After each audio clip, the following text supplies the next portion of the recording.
பரிசுத்தவானும் வாக்கு பண்ணித்தான் வந்தார்கள். வாக்கு பண்ணாதவர்கள் அல்ல. எல்லாரும் இப்படி நடப்பேன், இப்படி செய்வேன், இப்படி. ஒரு சபைக்கு வந்தால் கூட அந்த தேவனோடும் சபையோடும் வாக்கு பண்ணி வரணும். சும்மா நம்ம எங்கேயாவது உட்காந்துட்டு போகிற ஆட்களால் நாட்டுக்கு நல்லதே கிடையாது, சபைகளுக்கும் பிரயோஜனம் கிடையாது.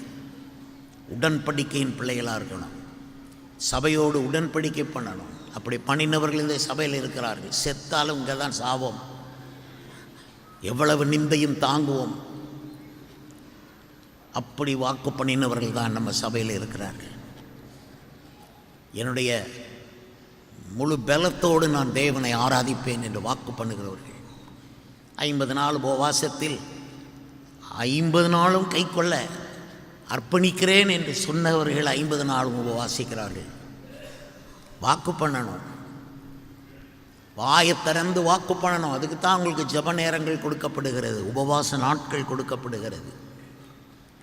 காலேபை போல நீங்கள் வேறே ஆவி பெற்றவர்கள். வாக்கு பண்ணி ஆக வேண்டும். கர்த்தர் சொன்னபடி வாக்கு பண்ண வேண்டும். வாக்கு தத்தம் பண்ணுவதற்கு நம்ம அவருக்கு வாக்கு கொடுக்கறதுக்கு தான் பைபிளை வாசிக்கிறோம். பைபிள் ஒரு இது விஷயத்தை கண்டுபிடிச்சிடும். ஆண்டவரை இதன்படி நான் நடப்பேன் என்று வாக்கு பண்ணுகிறேன். பைபிளில் கை வச்சு வாக்கு பண்ணணும்.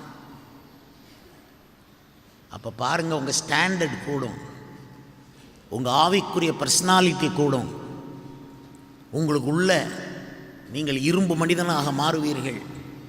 உங்கள் பிரதிஷ்டைகளினாலே நீங்கள் பலன் கொள்வீர்கள். உங்களுக்கு தேவன் உங்களை நம்பி ஒரு வேலை கொடுப்பார். இன்னைக்கு தேவன் கொடாத வேலையெல்லாம் மக்கள் செய்கிறார்கள்.